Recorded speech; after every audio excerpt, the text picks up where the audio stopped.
Sí, sí se logra escuchar. Y sí se visualiza la imagen, ¿no? Exacto, sí está visualizándose. Bien, chicos, buenas noches. El día de hoy vamos a ir con el capítulo de control de funciones vitales. Varias cosas importantes. Muchos de los cursos que se imparten en el ámbito del APH o del prehospitalario, en algunos casos, sí, valgan verdades, se pasa, vamos a decirlo así, como que desapercibido el tema de control de funciones vitales y se piensa de que no es importante. Si bien es cierto, en la evaluación del paciente crítico, eh, en cuanto al control de funciones vitales, se puede dar inclusive en la evaluación secundaria, que es donde se tiene que hacer. Ahora, vamos a hacer un resumen. Lo primero que uno tiene que hacer cuando encuentra un paciente crítico es definir si el paciente es crítico o no. Hasta ahí no solamente es definirlo, sino solucionar el problema en cuanto al paciente crítico. Quiere decir de que si nosotros, como hemos visto la clase pasada, en cuanto a la atención de paciente politraumatizado, en el esquema del XABC, yo voy solucionando, obviamente, lo que está poniendo en riesgo la vida del paciente. Quiere decir de que si yo me encuentro en X, tengo que colocar un torniquete para solucionar o contrarrestar una hemorragia exsanguinante. Si paso A, tengo que solucionar el manejo de la vía aérea. Y si paso a B, tengo que ventilar a mi paciente y así sucesivamente. Luego de hacer una evaluación rápida en cuanto a la evaluación primaria, ya tendría que realizar mi evaluación secundaria. Entonces, ¿en qué momento se hace la evaluación secundaria? Primero, cuando yo haya solucionado, ¿no?, los aspectos que están poniendo en riesgo la vida de mi paciente. ¿Sí? Eso es lo primero. Lo segundo, va a ser en la ambulancia, va a ser en in situ, ¿sí? En realidad, primero soluciono lo que ponga en riesgo la vida de mi paciente, y si el paciente es crítico, lo subo a mi ambulancia. En el trayecto hacia el centro hospitalario, según el requerimiento y el diagnóstico del paciente, podríamos nosotros realizar la evaluación secundaria en cuanto al control de funciones vitales. Ahora, si yo les digo que ya se encuentran en su ambulancia, o en el mejor de los casos, todavía no suben en la ambulancia y el paciente no es crítico y lo pueden hacer en la zona donde ustedes han encontrado al paciente, la pregunta es, ¿uno puede realizarlo realmente? Porque estamos hablando de que van a haber, si estuviera en tierra, agentes distractores, que va a haber bulla, que va a haber una serie de factores que en realidad hace que tener una data de la información o de la evaluación de control de funciones vitales es sumamente difícil. Ahora, si nos abocamos o si yo me encuentro en la ambulancia, en el trayecto a un centro hospitalario, lo que va a terminar sucediendo es que voy a estar en un lugar probablemente oscuro, con la sirena de la ambulancia, que probablemente la ambulancia no esté preparado para un tema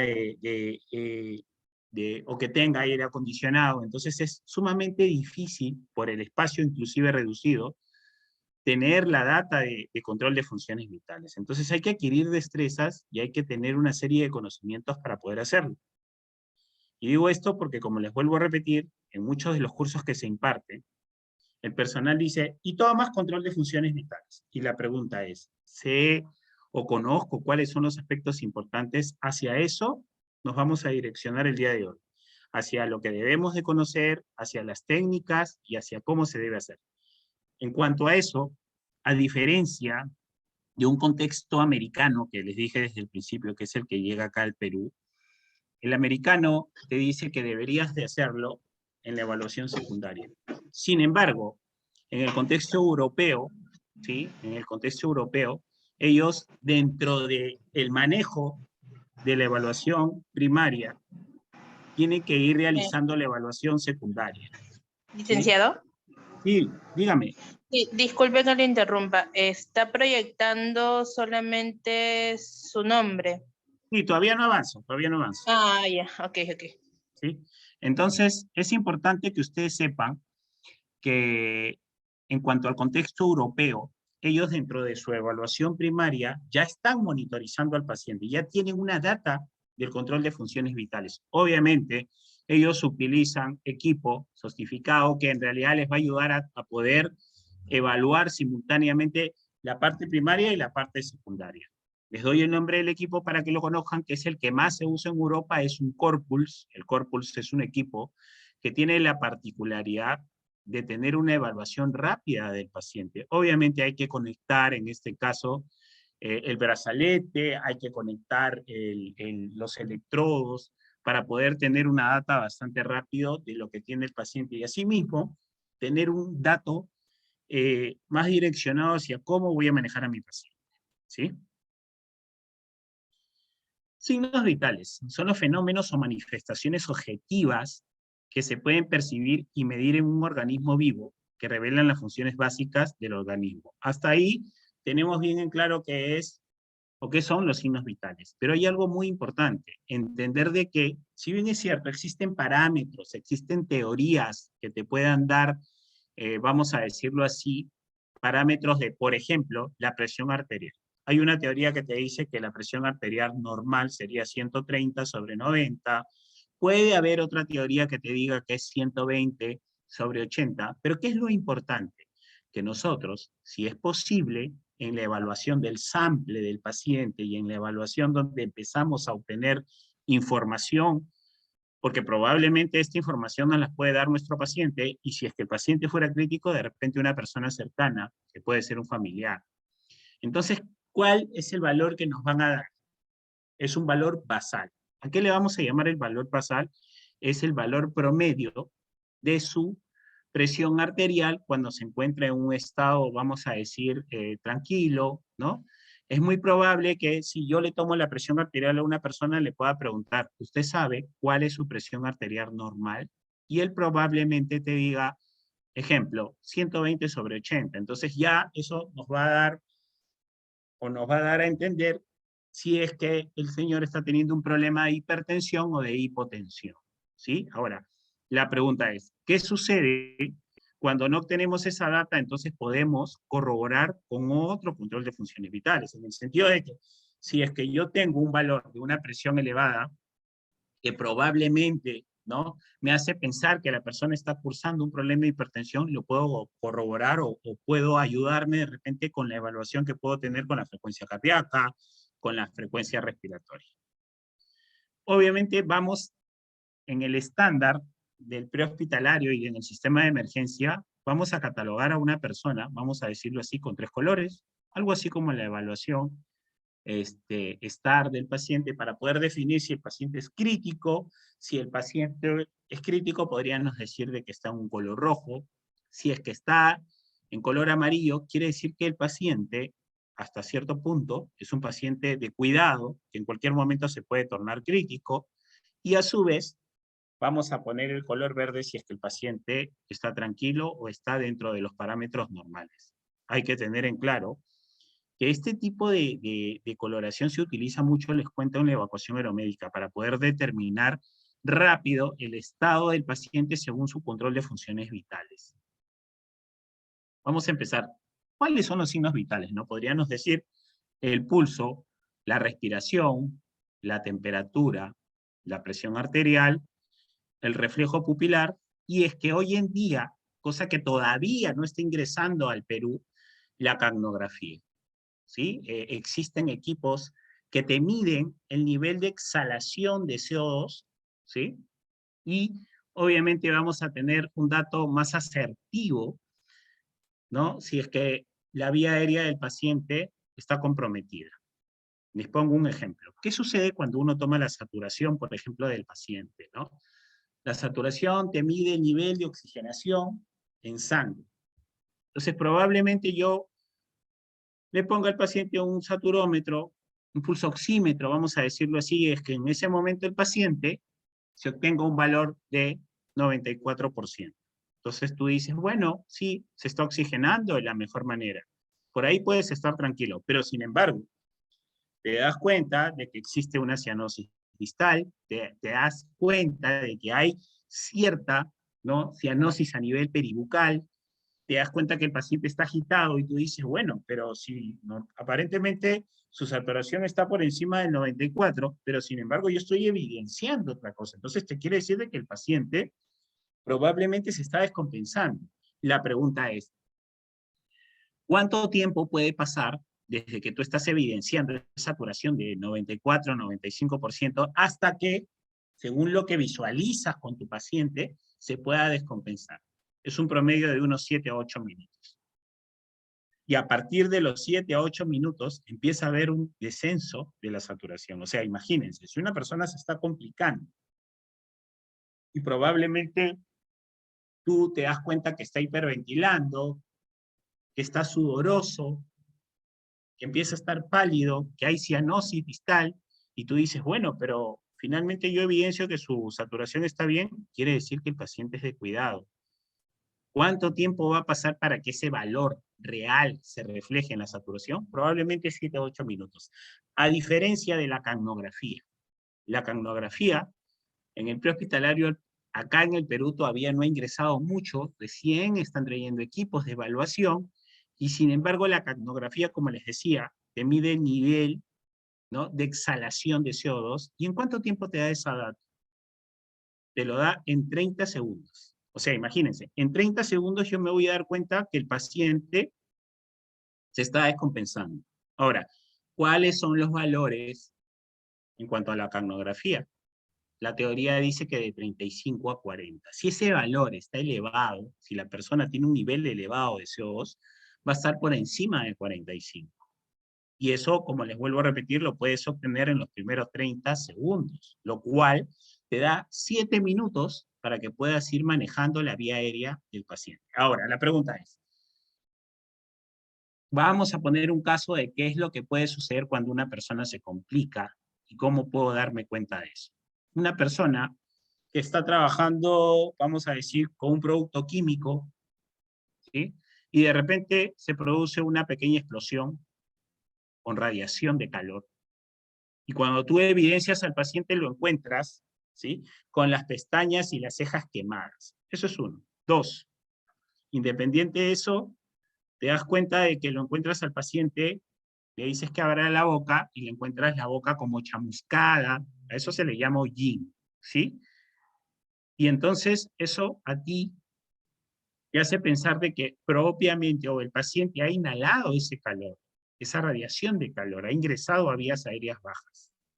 Entonces controlas tu saturación y te das cuenta que tu saturación está por encima de 35, estoy hablando, disculpe, por encima de 95, y dices, bueno, está dentro de lo normal. ¿En qué momento eso se puede salir de control? Podrían pasar 4 o 5 minutos y esa persona podría perder el conocimiento. ¿Por qué? Porque es que ha habido una lesión a nivel de vías aéreas bajas. Entonces lo que termina sucediendo es que el paciente se va a descompensar progresivamente. La pregunta es, ¿cuál debería ser el manejo con ese paciente?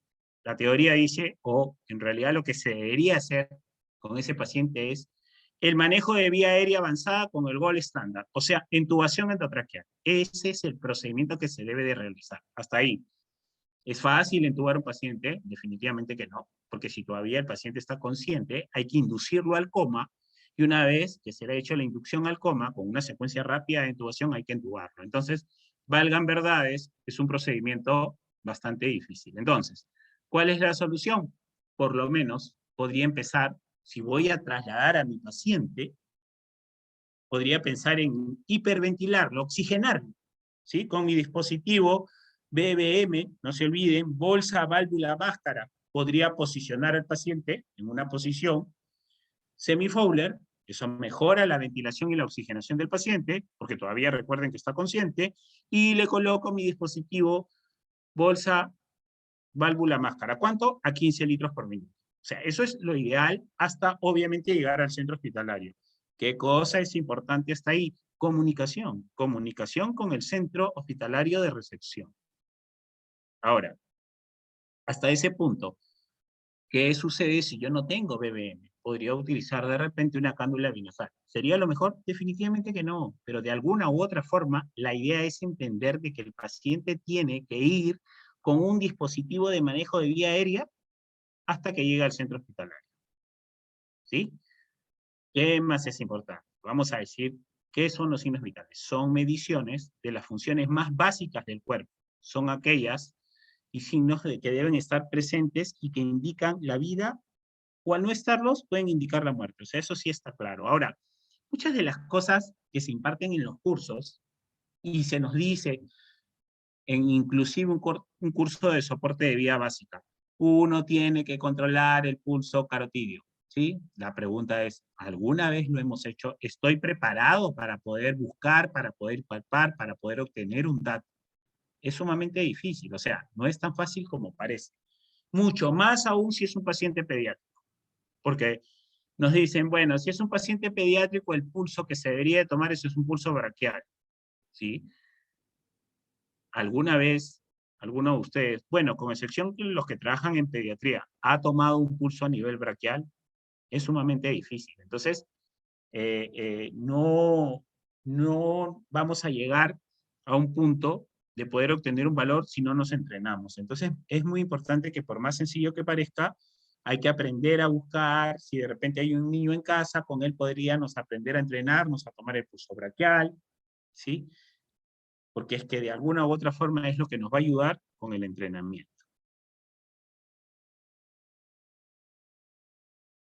¿Qué podríamos decir del pulso, no? Latido intermitente de las arterias, que se siente en varias partes del cuerpo y se palpa especialmente en la muñeca. Los latidos cardíacos se transmiten a las paredes de las arterias, produciendo por la presión, distensión de su pared elástica. Esta distensión se puede observar o palpar. Sí, pues. La pregunta es, ¿se podría en una emergencia observar? Es sumamente difícil, pero sí se puede palpar, ¿no? Entonces, ¿qué es importante? ¿Qué es el pulso? Es la frecuencia, ¿no? La frecuencia del corazón o el número de veces que el corazón late por minuto. Esa es la frecuencia cardíaca, vamos a decirlo así. Entonces, en el caso de un paciente crítico, vamos a entender dos cosas. Si el paciente es crítico, el pulso que yo debo de tomar es el pulso carotídeo. Y si el paciente es un paciente consciente o desorientado, pero finalmente es un paciente consciente, el pulso que se debe tomar es el pulso distal. Eso hay que tenerlo claro, porque es que eso va a ser una base cuando nosotros llevemos inclusive RCP básico y RCP avanzado. Recuerden que eso es progresivo. Entonces, el punto base es entender de que si el paciente, uno llega y lo aborda, señor, me escucha, no se mueva, y si el paciente no te responde, tú ya sabes que el paciente está inconsciente. Eso no quiere decir que esté en paro, pero si está inconsciente, de frente vas a ir al pulso carotídeo. Obviamente también sabemos que si hay ausencia de pulso carotídeo y ausencia de la ventilación, definitivamente estás asumiendo que el paciente está en un paro cardiorrespiratorio. Entonces, punto base, paciente inconsciente, pulso carotídeo, paciente consciente, pulso distal.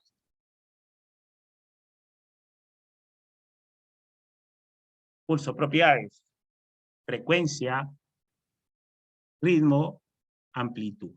¿Sí? ¿Qué podríamos decir? La frecuencia es los latidos por minuto. El ritmo, la irregularidad del pulso.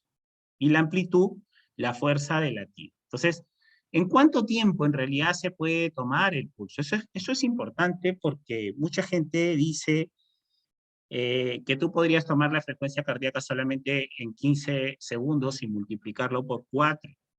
Entonces, la pregunta es, probablemente si el paciente esté, vamos a decirlo así, tranquilo, si el paciente no esté comprometido su vida o no tenga un ritmo diferente, probablemente a la hora de que tú evalúes la frecuencia cardíaca, de hecho, y lo multiplicas por 15 segundos, vamos a decirlo así, que salga 15 y lo multiplicas por 4, va a salir 60. Entonces está dentro del promedio. ¿Sí? Está dentro del promedio. ¿Cuánto es la frecuencia cardíaca normal de un paciente adulto? Podríamos decir que desde 60 a 100, hay teorías que dicen de 60 a 80, ¿no? Entonces, es importante saber que se debería tomar en un minuto. ¿Por qué? Porque el paciente puede tener un latido intermitente, que no sea regular, ¿sí? Podría inclusive tener otro tipo de patología a nivel cardíaco que finalmente haga que su frecuencia cardíaca sea irregular. ¿Sí? Si les pongo un ejemplo, el paciente podría tener una frecuencia pa, pa, pa, pa, pa. Entonces, como es irregular, probablemente en los primeros 15 segundos de la evaluación de la frecuencia cardíaca, tú obtengas un dato que podría ser 14, pero si te das cuenta y lo tomas en 30 segundos, que en teoría debería ser 28, porque es el doble, no va a ser el doble y te sale 38, ¿no? Entonces, te das cuenta que como es irregular, podría variar. Entonces, es importante saber que tendrías que hacerlo en un minuto. Entonces, es el número de veces que el corazón late por minuto. Esa es la frecuencia cardíaca. Entonces, cosas importantes para resumirlo de esta forma. Paciente inconsciente, solamente tienes que identificar que exista o no el pulso. ¿Sí? Porque recuerden que para poder determinar que un paciente es crítico o que un paciente se encuentra en un paro cardiorrespiratorio, solamente necesitas 10 segundos. En 10 segundos yo determino el estado de conciencia, determino si el paciente tiene pulso y si el paciente respira. Pero si yo quiero hacer una evaluación completa secundaria, sí tengo que obtener un dato completo del paciente. Entonces yo podría decirle, en este caso al médico, que va a reseccionar al paciente, doctor, el paciente de repente tiene una frecuencia cardíaca de 75, de 80, de 120, pero valgan verdades, doctor, es una frecuencia cardíaca bastante irregular, ¿no? Si bien es cierto, tiene un ritmo irregular, la amplitud varía, entonces, por ahí que el paciente tiene un problema a nivel cardiológico. ¿Cuáles son los valores normales, como yo le decía, en cuanto al adulto, de 60 a 80, en cuanto a los escolares, de 80 a 100, en cuanto a un lactante, de 100 a 120. Es importante entender esto porque muchas personas tienen valores distintos. Entonces, casi siempre, y digo casi siempre, nosotros podríamos obtener la información y decir, señor, normalmente o en algún momento le han tomado a usted su frecuencia cardíaca, y entonces él te va a decir, sí, bueno, normalmente cuando me la toman yo tengo 70, tengo 80, tengo 90, entonces eso te va a ayudar, ¿sí?, a tener un valor más real o más exacto de lo que tú quieres diagnosticar. Entonces, hasta ahí estamos claros. Ahora, hay un tema importante en cuanto a la emergencia y una serie de cosas que la gente se pregunta, ¿no? Un dispositivo, y a veces no sabemos cómo valorar o qué hacer con un paciente, por ejemplo, que tiene marcapaso. ¿Qué es un marcapaso? El marcapaso es un dispositivo que se coloca generalmente a una persona, no siempre a un adulto mayor, a pesar de que hay teorías que dicen que a los adultos mayores no, se le podría colocar a una persona que tenga algún déficit, ¿sí?, a nivel coronario, y este déficit provoca que la frecuencia cardíaca esté por debajo de 60. Y entonces, vamos a decirlo así, si su frecuencia cardíaca se encuentra en 40, va a empezar a haber un déficit circulatorio, y a su vez ese déficit se va a reflejar también en un déficit a nivel respiratorio. Entonces, necesita este dispositivo para que ayude a normalizar, vamos a decirlo así, la frecuencia cardíaca del paciente y llevarlo por encima de ese valor que le está causando ese tipo de patología, ¿no? Entonces, lo vamos a llevar a un valor por encima de 60. Hasta ahí. Es importante que ustedes sepan que este tipo de personas, ¿no?, a pesar de que el médico va a dar las indicaciones, es importante que nosotros como personal de salud, hay personal técnico, hay enfermeros, tienen que saber que no solamente este equipo tiene que ayudar al paciente a aumentar su frecuencia cardíaca, sino también tienen que saber que de alguna u otra forma el paciente tiene que realizar cierta actividad para ayudar a su cuerpo que también hasta cierto punto esté acorde con este aumento de la frecuencia cardíaca. ¿Qué es lo que tendría que hacer? El paciente tendría que caminar, ¿no?, si no lo hacía, para que de alguna u otra forma se ejercite hasta cierto punto de acuerdo a su edad y vaya a la par con este aumento de la frecuencia cardíaca, ¿no?, que en realidad estaría siendo inducido. La pregunta es, porque todo el mundo en emergencia dice, ¿y si es que hay un paciente con paro cardiorrespiratorio y si se encuentra con la necesidad o en un ritmo desfibrilable, que podría ser una fibrilación ventricular, ¿Puedo desfibrilar a mi paciente? ¿Qué pasaría con el equipo? ¿Sí? Totalmente. Recuerden que la prioridad es el paro. Y aún encontrándose o aún teniendo el dispositivo, ¿sí? Piensan de que no deberían realizar una reanimación y más aún con una inducción de energía. ¿Qué es lo peor que podría pasar? Vamos a decirlo así. Lo primero que va a pasar es lo vas a sacar del paro. Y lo peor que podría pasar hasta cierto punto es que sí existe la posibilidad de que por esta descarga eléctrica al paciente que se emite, podría, vamos a decirlo así, descomponerse, en este caso, el marcapaso.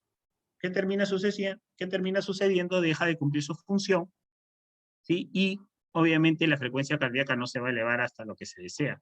Pero recuerden que ya salieron de la emergencia y la prioridad es el paro. Y finalmente eso se va a resolver en un centro hospitalario, ¿no? Además que, les cuento, hay monitores desfibriladores que también tienen función de marcapaso. Si es que se diera ese el caso, porque por ahí me van a decir, ¿qué pasa, licenciado, si yo estoy, en este caso, trasladando un paciente por tierra, ¿sí? O en avión, y el paciente tiene marcapaso, es un paciente cardiológico, y de repente hace un paro cardiorrespiratorio, lo revierto, hace una fibrilación ventricular, revierto el paro, lo saco del paro, ¿qué voy a hacer si probablemente el traslado me demore de 3 a 4 horas? Existen equipos, ¿sí? Monitores desfibriladores con función de marcapaso. Entonces lo que tengo que hacer es conectar los parches, los electrodos, con lo mismo que se desfibrila, pongo el monitor desfibrilador con opción de marcapaso y emito una energía continua, ¿no? Que finalmente va a ayudar a llevar a mi paciente por encima de una frecuencia cardíaca de 60. Entonces, hay solución. Y se los digo porque tienen que saber de que existen equipos, monitores desfibrilados con opción de marcapaso. Eso ya lo vamos a ver cuando veamos equipamiento. ¿Cuáles son las patologías o cuáles son las variaciones? Podría haber taquicardia, aumento de la frecuencia cardíaca por encima de 100, bradicardia, disminución de la frecuencia cardíaca menor a 60, que es lo que, o es lo que sucede con los pacientes que son candidatos a marcapaso, asistolia, ausencia del pulso. Que quede claro que la asistolia, porque mucha gente tiene el pensamiento de que la asistolia es simplemente que el paciente está cadáver, y eso es totalmente falso. Si bien es cierto, no se puede evaluar la presencia del pulso del paciente, no significa que el paciente esté cadáver. Que quede claro eso. Así rapidito. Existen en el RCP avanzado, que lo vamos a ver, ritmos defibrilables y existen ritmos no defibrilables, ¿sí? La sistolia está dentro de los ritmos no defibrilables. ¿Qué significa esto? Que hay un ritmo, ¿sí? Bastante bajo, bastante ausente, pero que el paciente necesita masaje cardíaco y necesita manejo de vía aérea, ¿sí? Lo cual quiere decir que el procedimiento con este tipo de pacientes es el masaje cardíaco, sin necesidad de un impulso eléctrico, ¿sí? Como yo les decía, está dentro de los ritmos no defibrilables, que no necesitan defibrilación. Entonces, para los que tenían esa duda, la asistolia no es que el paciente esté cadáver y simplemente no se tiene que hacer nada, que quede claro. Otro de los ritmos es la arritmia, ritmo desigual del pulso. Y entonces hacia los diferentes tipos de arritmias que existen, tenemos que saber que hay que siempre evaluar durante un minuto. Y más aún con un paciente crítico, porque es que como es desigual, probablemente en los primeros 15 segundos el paciente tenga una frecuencia cardíaca de 18 y en los siguientes 15 segundos podría tener hasta 25. Entonces, ¿por qué es desigual? Entonces, debería de ser en un minuto. El pulso puede estar afectado por un proceso patológico, por procesos fisiológicos o por estimulación de aparatos especiales. Era lo que yo les decía, como en este caso los marcapasos. ¿Qué es importante, no? Si bien es cierto, no siempre cuando hay ausencia de pulso, vamos a decirlo así, si el paciente no tiene pulso carotidio o no tiene un pulso distal, hay equipos que podrían valorar el ritmo del paciente, ¿no? Y obviamente tendría que ser un monitor que tenga opción de monitorización y de fibrilación para poder determinar el tipo de ritmo del paciente. ¿Dónde puedo tomar el pulso? En la muñeca, el pulso radial, el carotidio en el cuello, el humeral en el pliegue del antebrazo, el femoral en la ingle, el pedio en el dorso del pie. Hacia este tipo de lugares hay que entender de que hay que entrenarnos, ¿no? Si bien es cierto, hoy en día por el contexto COVID, no existen muchos cursos de entrenamiento a nivel presencial, la verdad, pero eso no significa que nosotros no nos entrenemos y no aprendamos a ubicarlo, porque finalmente cometemos errores. Y ahí es donde mucha gente cuando se entrena dice, bueno, hacemos la evaluación secundaria o finalmente tú le preguntas al instructor si tiene pulso o no. Entonces te acostumbras o te mecanizas a escuchar a lo que el instructor te dice. Entonces el instructor te va a decir, sí tiene pulso, no tiene pulso. Te mecanizas a eso. La pregunta es, ¿estoy preparado para realmente obtener una data de un pulso de un paciente real? Donde van a haber agentes distractores, donde probablemente estés en la calle, donde va a haber, en este caso, bulla o otro tipo de situaciones que podrían complicar. Entonces, la única forma, chicos, es de que nosotros nos entrenemos y aprendamos a buscar el pulso realmente. Sí, pues, termina siendo sencillo cuando tú sientes a una persona y tú estás calmado y lo buscas, pero cuando una persona es crítica en cuanto a la emergencia, finalmente termina siendo tedioso. Hace unos días, en la televisión, se está impartiendo una instrucción sobre el manejo de un paro cardiorrespiratorio, ¿no? Y esta persona que daba la capacitación, no vamos a decir qué tipo de profesional de salud es, pero él explicaba cuál es el mecanismo para poder, en este caso, evaluar una parada cardiorrespiratoria. Y él explicaba que existen proveedores Lego. ¿A quién se le llama un proveedor Lego? A una persona que no tiene conocimientos, ¿sí? Sobre, vamos a decir, o vamos a decirlo así, a una persona que no es personal de salud, ¿sí? Y él decía, dentro de su instrucción, que si el paciente no te responde, ¿qué era lo que tenías que hacer? Activar tu servicio de emergencia y iniciar el masaje cardíaco. Entonces yo pregunto, ¿toda persona que no te responda es un paro? ¿O tengo que asumir que es un paro? No, pues. Y finalmente, supongo yo que este profesional de la salud se puso nervioso y no se dio cuenta que no terminó de dar la explicación completa. Para poder determinar si el paciente tiene que estar o está en paro cardiorrespiratorio, tiene que haber el estado de conciencia alterado, eso es 1. 2, no tiene que haber pulso carotidio. Y 3, no tiene que estar respirando. Con esos 3 valores, él determina recién ahí y activa la cadena de vida, ¿sí? Activa el servicio de emergencia. Y después de eso, inicia su masaje cardíaco precoz, su RCP de calidad, ¿no? Ojo que para tener esos 3 valores no necesitas ser un personal de salud. Hay muchas de las cosas que se están dejando acá en el Perú y que no se están dando, por ejemplo, en el colegio, como cursos de primeros auxilios. Les cuento que en otros países como Estados Unidos, desde que uno está en el kinder, ya empieza a tener una inducción hacia el manejo en una parada cardiorrespiratoria. Entonces, por ahí me van a decir, ¿qué? Entonces, en el kinder, ¿ya pueden manejar un paro? No, pero sí saben cómo activar el servicio de emergencia. Y así como van pasando los años, empiezan a adquirir destrezas, ¿sí? De repente en el kinder solamente saben que tienen que apretar un botón. Cuando ya están en primaria ya saben cómo llamar al servicio de emergencia. Y cuando ya están en secundaria por lo menos saben reconocer y así progresivamente, ¿no? Entonces, eso debería de darse acá en el Perú. Una de las cosas que yo siempre les digo en cuanto a la emergencia, lo peor que puede pasar es un paro, ¿sí? Y es lo más común y lo más usual. Y lo más importante es que esto se puede revertir en el primer minuto. ¿Cuánto es la probabilidad de éxito, si tú haces una reanimación en el primer minuto, es de el 98%, o sea, es casi seguro que tú lo sacas. Pero sin embargo la gente fallece porque termina perdiendo tiempo entre llamar al servicio de emergencia o queriendo trasladar un paciente, no sabiendo que ellos ahí tienen la solución en sus manos, pero finalmente no lo hacen por un déficit en el entrenamiento, ¿no? Otra de las cosas que ayuda en otros países es que, si bien es cierto, existen diferentes, vamos a decirlo así, centros de atención o niveles de atención de salud, como acá en el Perú. Por ejemplo, existe salud, ¿sí?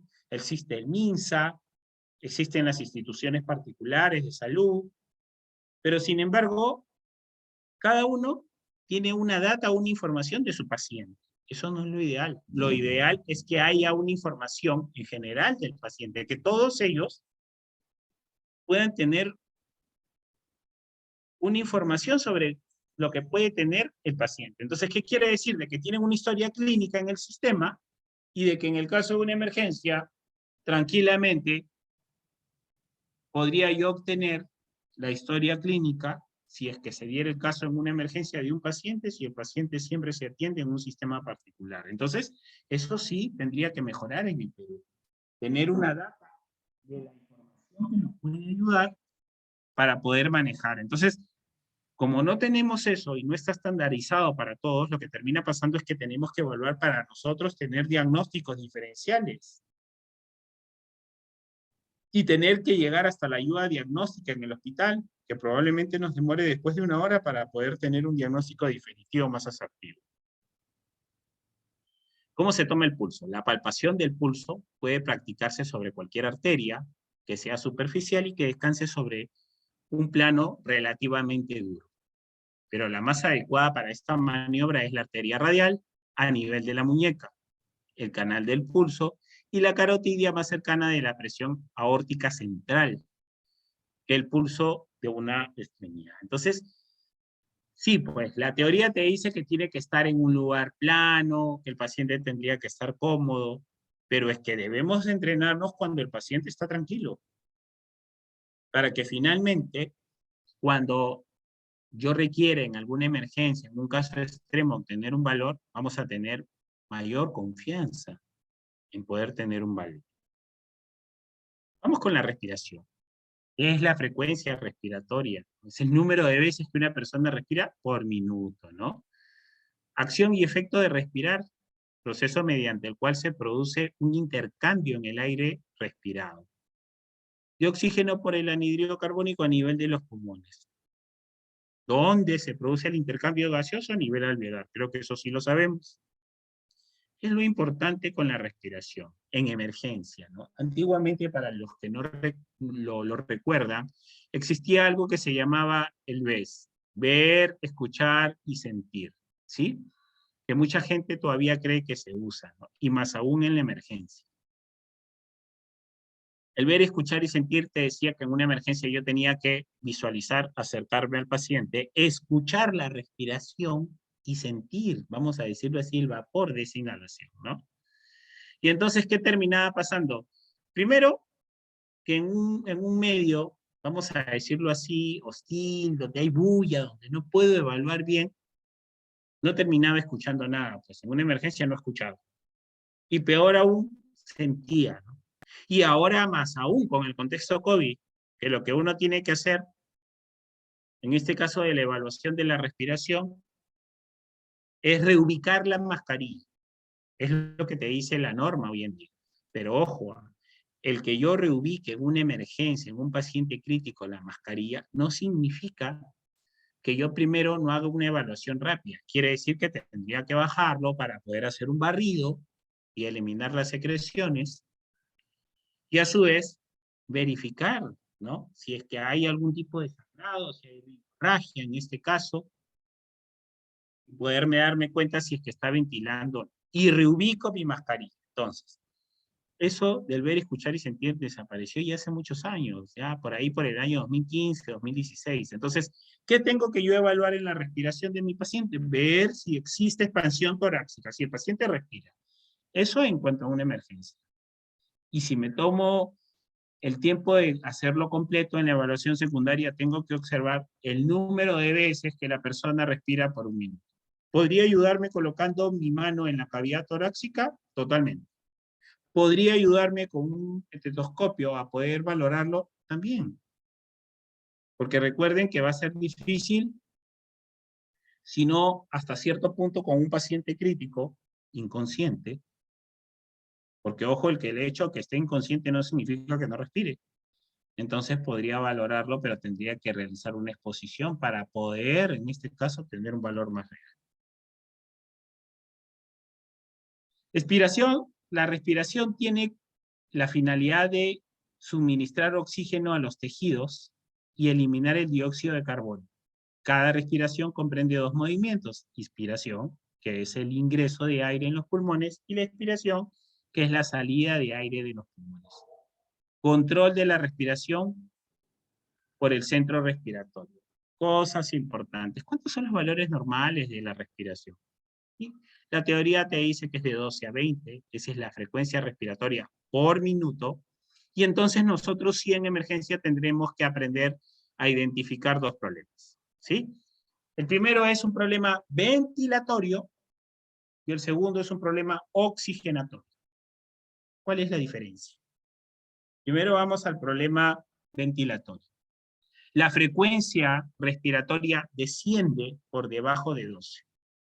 Quiere decir que hay un tema mecánico, hay un tema obstructivo que no deja que aún exista aire o aún exista un suministro de oxígeno, ese oxígeno y ese aire ingrese a los pulmones. ¿Cómo se podría dar? Con una contusión a nivel de parrilla costal, ¿sí? Podría ser inclusive un neumotórax a tensión. Y entonces, por más que exista un suministro, en este caso de oxígeno, la persona no va a tener la capacidad de poder inhalar o inspirar este oxígeno. Entonces existe un problema ventilatorio, ¿sí? Soluciones. Si en este caso el paciente tiene un problema ventilatorio por una obstrucción, obviamente hay que ver la forma de manejar esa obstrucción. Si es un neumotórax a tensión, una descomprensión torácica, no se olviden, entre el cuarto y quinto espacio intercostal. Y el otro problema podría ser un problema oxigenatorio. Frecuencia respiratoria por encima de 30, ¿sí? Hay teorías también que dicen que es por encima de 28, y entonces me doy cuenta que el paciente está respirando rápido. ¿Por qué? Porque sí tiene la capacidad mecánica de realizarlo, pero lo que no tiene es este oxígeno, no tiene una fuente, ¿no? Entonces, ¿qué podría colocarle? En este caso, un dispositivo que le suministre este oxígeno. Ahora, entre los dos, ¿cuál es el dispositivo o el estándar que debería utilizar con una frecuencia respiratoria menor a 12 o con una frecuencia respiratoria, ¿sí?, mayor a 30? BBM. Dispositivo bolsa válvula máscara, ¿sí? ¿Cuánto? A 15 litros por minuto. La pregunta es, licenciado, ¿y qué pasa si usted me dice que el valor normal es de 12 a 20? ¿Qué pasa si la frecuencia respiratoria está en 22, en 24? ¿Le coloco BBM? No, pero tranquilamente podría de repente colocar una cánula binasal. Y si de repente la frecuencia respiratoria está por encima de 25, podría colocar una máscara simple. Y si la frecuencia respiratoria está en 26, 27, podría colocar una máscara con bolsa reservoria. La pregunta es, ¿cómo yo decido cuál es el dispositivo más asertivo para el paciente? Obviamente de acuerdo a lo que también evidencio con mi saturación, ¿no? Entonces, si yo veo que el paciente con cánula binasal tiene una frecuencia respiratoria de 23, y le pongo mi cánula binasal, y me doy cuenta que la saturación está por encima de 95, la frecuencia respiratoria va a empezar a descender, porque es que ya tiene ese suministro de oxígeno, y va a empezar a bajar 20, 19, 16, Y si de repente esta cánula binasal la tengo 4 o 5 litros, tranquilamente podría bajarlo a 3, a 2 litros. Porque yo no necesito tampoco hiperventilar a mi paciente. Ahora, ¿hasta cuántos litros se puede utilizar la cánula binasal? Hasta 6. Hay teorías que dicen 5. La pregunta es, si su frecuencia respiratoria está por encima de 26 y no mejora y sigue desaturando, entonces ya tengo que ir pensando que tengo que cambiar a otro dispositivo. Eso lo vamos a ver cuando hagamos vías aéreas, pero esa es la idea. Valores normales de la respiración. En condiciones basales, los valores normales son, al nacer, entre 40 y 60 respiraciones por minuto. El lactante menor es de 20 a 40 respiraciones por minuto. Miren la cantidad. El lactante mayor es de 30 a 35 respiraciones por minuto. De 2 a 4 años es de 30 a 35 respiraciones por minuto. De 6 a 8 años de 20 a 25 respiraciones por minuto. Y el adulto es de 14 a 16. Hay teorías también mínimas que dicen que es de 12 a 20, ¿no? Entonces, es importante no solamente valorar en ese momento ese valor, sino también observar cómo se encuentra el paciente, porque es que puede haber un deterioro que va a ser progresivo. Entonces, si yo me doy cuenta de que su frecuencia respiratoria está en 18, pero lo veo al paciente un poco agitado, respirando como que está acalorado, entonces me doy cuenta que el paciente se puede estar deteriorando. ¿Hacia qué apunta el control de funciones vitales? Hacia no solamente tomarlo, sino también ir solucionando los problemas que se vayan presentando mediante la evaluación. En cuanto a la respiración, ¿cuál podría ser los problemas? La taquimia, aumento de la frecuencia cardíaca, la bradignia, disminución de la frecuencia respiratoria, disculpe, taquimia, aumento de la frecuencia respiratoria, bradignia, disminución de la frecuencia respiratoria, apnea, ausencia de la respiración espontánea, disnea, sensación de dificultad o incomodidad al respirar. Entonces, ahí es donde este tipo de problemas o desórdenes va a variar si es que el paciente o si es que en realidad no se le realiza en un minuto. Entonces es importante que la evaluación sea en un minuto. Vamos a la temperatura.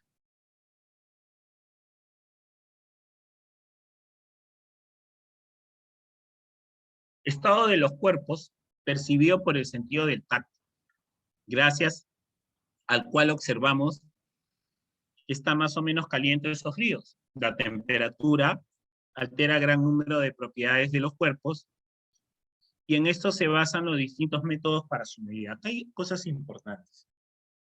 ¿Podríamos decir que, o cuál es la diferencia entre el síndrome febril y la hipertermia? Quizás termina siendo lo mismo, sí, pero ¿qué es importante en una emergencia? Definir qué es un síndrome febril y qué es una hipertermia. Ejemplos. Un ejemplo de un síndrome febril, una persona que tenga un foco infeccioso, que también podría ser bacteriano, claro está. Y en este principio hay un aumento de la frecuencia de la temperatura. ¿Por qué? Ejemplo sencillo, ¿no? Cuando nosotros tomamos un vaso de agua, cuando el agua es del caño, tenemos que ponerla a hervir, porque mediante el calor vamos a eliminar estas bacterias, ¿no? Lo mismo sucede con el cuerpo, tiene un mecanismo de respuesta y de defensa. Y entonces hacia un impulso que, como les dije, podría ser bacteriano viral. Sin embargo, vamos a la hipertermia. Puede ser por un tema mecánico, ¿sí? Ejemplo, un golpe de calor. Otro ejemplo, una parada cardiorrespiratoria. Hay un déficit. El cerebro no se oxigena y la forma de reflejarlo post parada cardiorrespiratoria, ¿sí?, es con el aumento de temperatura. Entonces ahí vamos a entender que y hoy en día, cosa que no se hace en el Perú, o no se hace mucho, es decir, valgan verdades, en el prehospitalario, cuando se maneja un paro, es inducir al paciente a la hipotermia. porque va a haber un aumento de temperatura. Y entonces, si es que yo estoy trasladando a un paciente de provincia en ambulancia, que probablemente me demande de unas 8 a 12 horas, y si es que en el trayecto el paciente en la ambulancia hace un paro cardiorrespiratorio, tengo que saber que tengo que inducirlo al paciente a la hipotermia, y que este aumento de temperatura tiene que ser progresivo.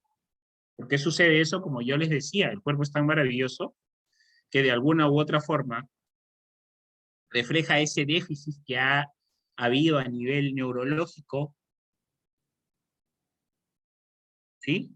Aumentando la temperatura, ¿no? Y entonces, la pregunta es, ¿cómo lo manejo? Tengo que inducir al paciente a mi hipotermia, ¿no? Es una hipotensión permisiva, que es lo que se realiza. Sin embargo, si el paciente tiene un síndrome febril producto de un mecanismo bacteriano o viral, tenía hasta cierto punto que manejarlo, ¿sí? Que manejarlo con una medicación, como en este caso podría ser tranquilamente un antipirético. Gracias, ya apagaron. Disculpe.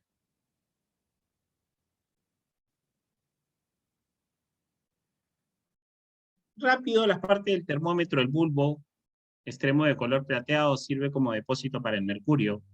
El bulbo alargado, que es oral y axilar. El bulbo redondeado, que es el rectal. La temperatura cuerpo-tallo. Tubo de cristal calibrado de grados centígrados, de 35 a 42 grados, posee un conducto por donde discurre el mercurio. Varias cosas con esto, ¿no? ¿En cuánto tiempo en realidad debería de tomar la temperatura? Debería ser de 3 a 5 minutos, ¿sí? Hay que controlarlos. Y digo esto porque ya el personal de salud a veces piensa y dice, bueno, yo veo que el paciente está tranquilo, inclusive lo tocan, se convierten en termómetros al tocar al paciente y pensar de que porque yo lo toco voy a percibir el calor del paciente y voy a determinar si es que el paciente ha tenido una temperatura o un aumento de temperatura. Entonces es muy importante entender de que sí lo tengo que hacer y en teoría no debería bajar de menos de 5 minutos. ¿Sí? ¿Cuál es la temperatura ideal en realidad? ¿No? O la que te da un valor más asertivo, la rectal, definitivamente. Ahora, sí, pues, ¿a quiénes se le toma la rectal?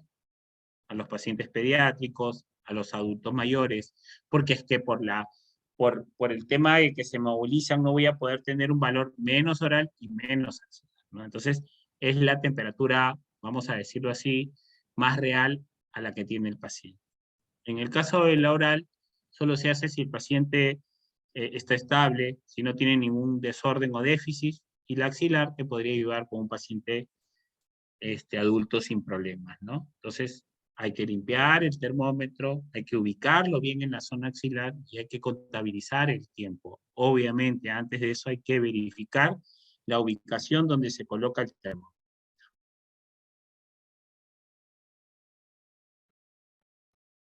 Otros lugares donde también se puede tomar la temperatura infrarroja timpánica, la temperatura bucal, la axilar y la rectal, ¿no? Entonces, vemos la diferencia de los valores, ¿no? La que nos da un valor más asertivo es la temperatura rectal. Valores normales podríamos decir de 35 o mayor a 35 grados centígrados hasta 38. Lo más frecuente es de 36.5 hasta 37.2.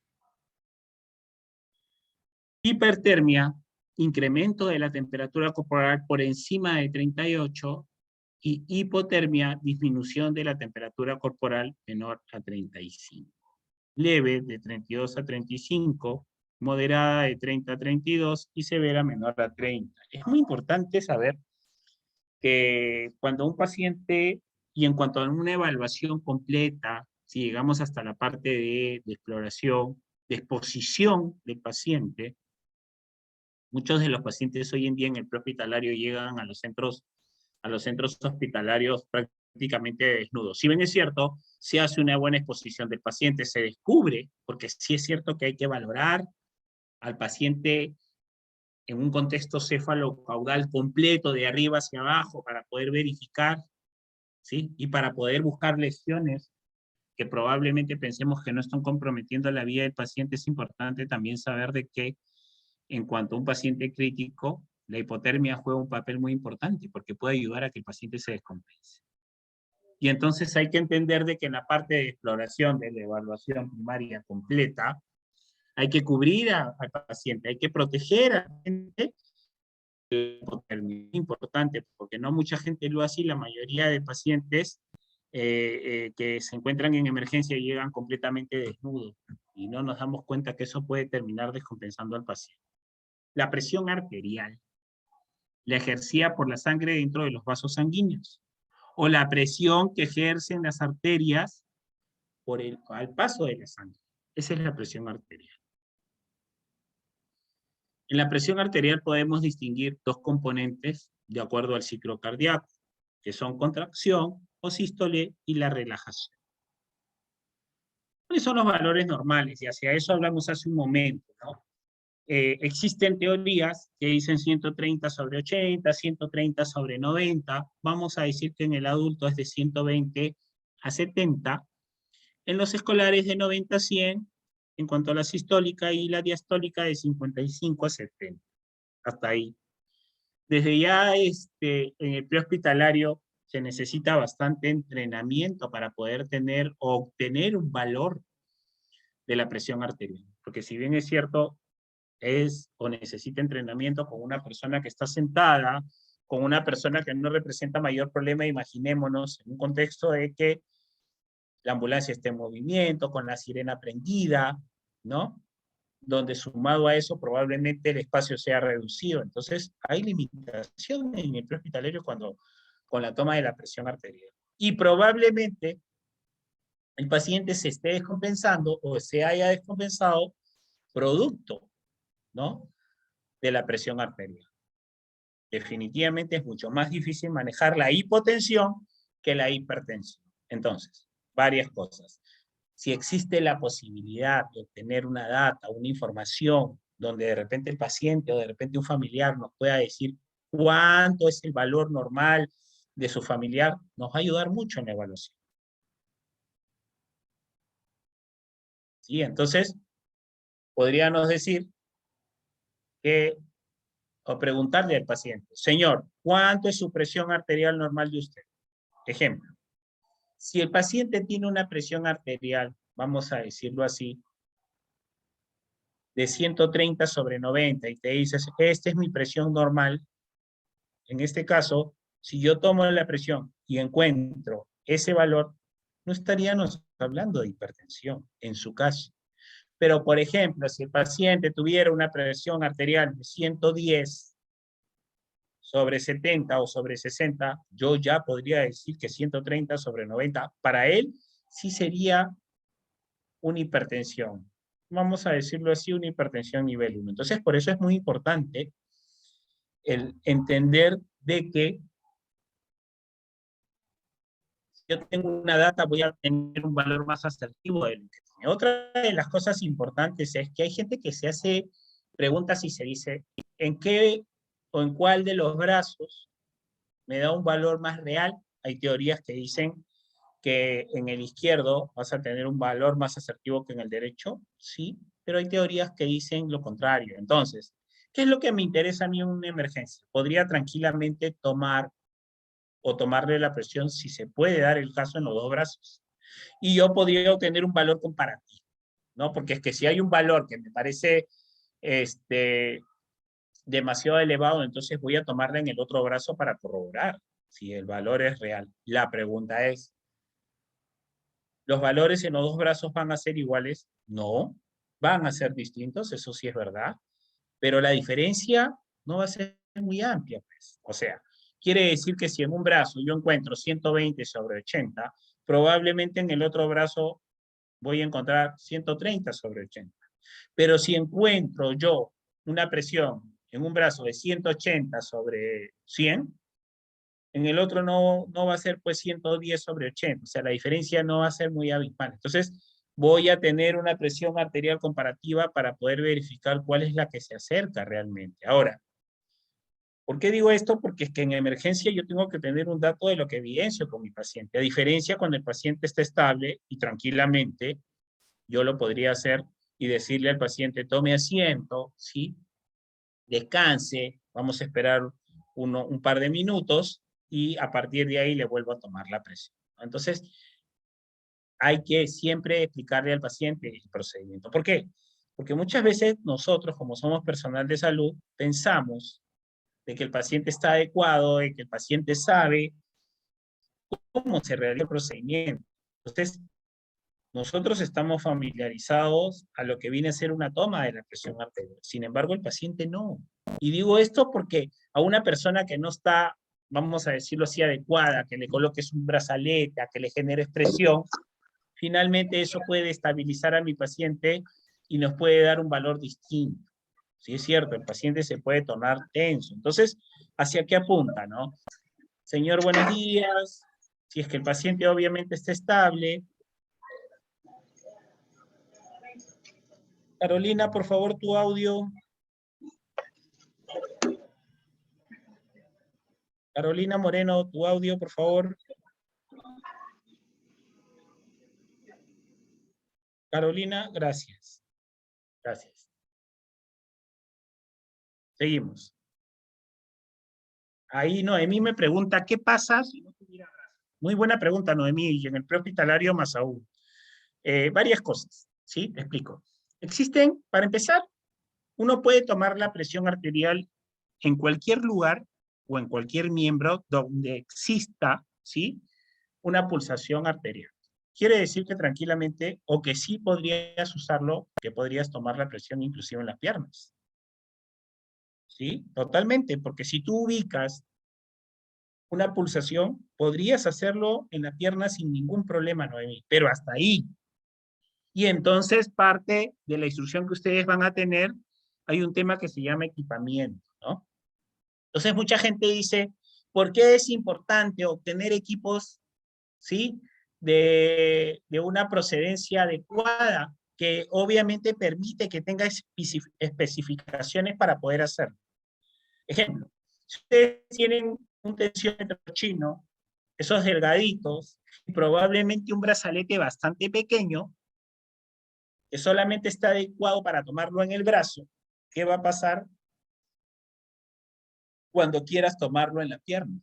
El brazalete no va a cubrir la circunferencia del brazo, ¿sí? Es más, ustedes se podrán haber dado cuenta que hay personas obesas que cuando le quieren tomar la presión, el brazalete no puede girar y no llega a darle la vuelta al brazo, porque es que es de una procedencia china, pues. Sin embargo, existen equipos, ¿no? Que definitivamente tienen un costo más elevado, valgan verdades, pero que sí cumplen con las especificaciones, ¿no? De poder hacer una toma de presión en cualquier miembro, ya sea en la pierna o en el brazo, como por ejemplo la marca Spencer, la marca Riester, y como yo siempre digo en los cursos, por si acaso yo no vendo los equipos, pero es importante que ustedes sepan eso porque es que esos equipos sí tienen brazaletes distintos, ¿sí? Solamente se le cambia la válvula y puedes cambiar de acuerdo a lo que tú quieras. Y obviamente con eso sí vas a cubrir la circunferencia.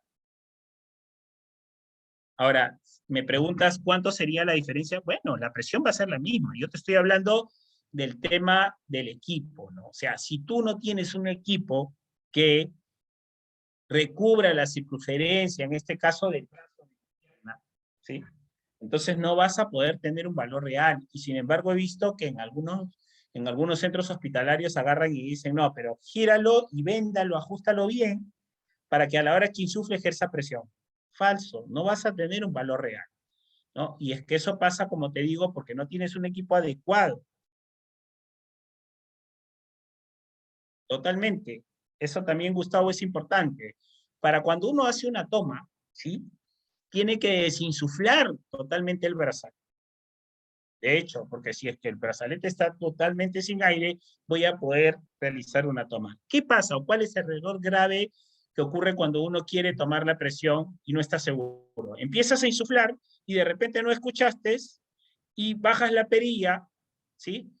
Y aparentemente has eliminado, desinsuflado toda el brazalete, y sin embargo no te das cuenta que ha quedado un excedente de aire. Y finalmente, cuando ahí mismo vuelvas a cerrar la perilla y vuelvas a insuflar, ese excedente va a aumentar el valor de la presión. Entonces, ¿qué hay que hacer si no estoy seguro? Retiro el brazalete, desinsuflo todo y vuelvo a reubicarlo y vuelvo a controlarlo, ¿no? Entonces, dos cosas importantes, ¿no?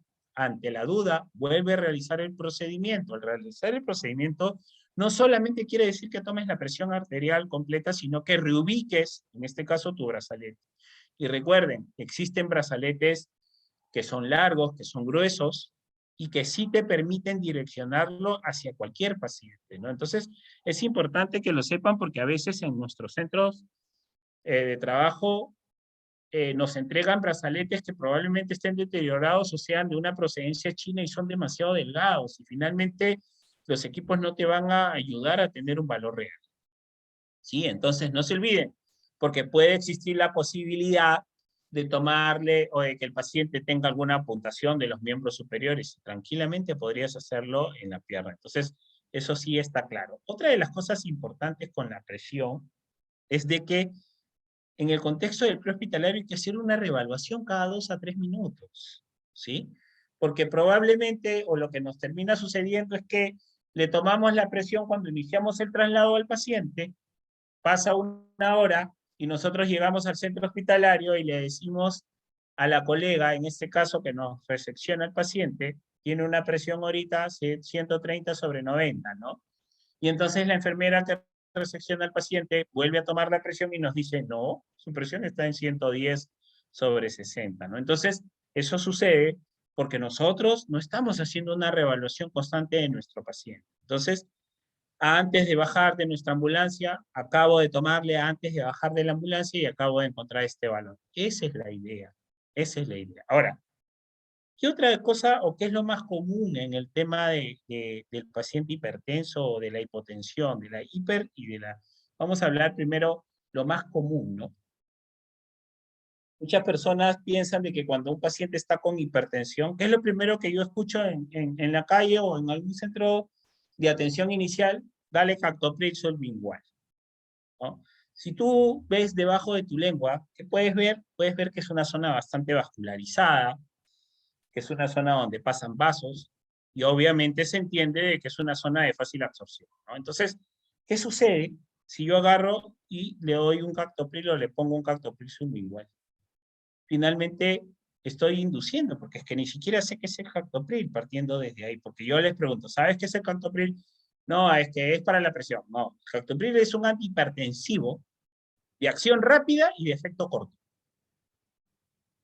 Y es que no es solamente el tema de manejar la hipertensión o la hipotensión, sino es que hay que entender que si el paciente se te descompensa, es más difícil manejar al paciente cuando se te descompensa. Entonces yo no le puedo dar una medicación a menos que sepa cómo manejar o cómo contrarrestar esa reacción que pueda tener el paciente. Es como tener una plancha caliente y de repente le echo agua y hay una reacción. Y esa reacción, créanme, podría causar desde que el paciente se descompense o se desmaye hasta que convulsione.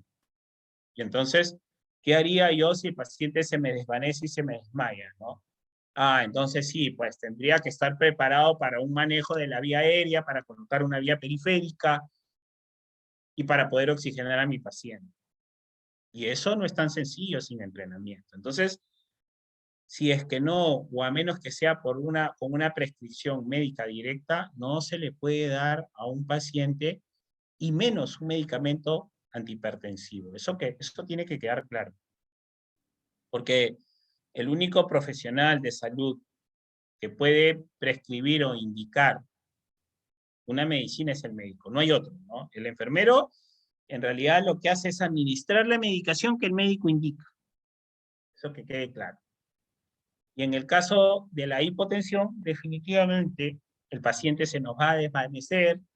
Como yo les decía, es mucho más difícil manejar la hipotensión. Tendríamos en este caso que colocar una vía periférica, ¿sí? Y obviamente tratar hasta cierto punto de elevar la presión arterial. Normalmente los bolos que se deberían pasar hoy en día es de 250 cc de solución salina, y obviamente después de eso poder evaluar otra vez la presión arterial. Me preguntan, ¿al momento del traslado en la ambulancia podría variar la presión arterial en el paciente? Totalmente. Y justamente ese era lo que yo les decía. Uno tiene que reevaluar a su paciente cada 2 a 3 minutos.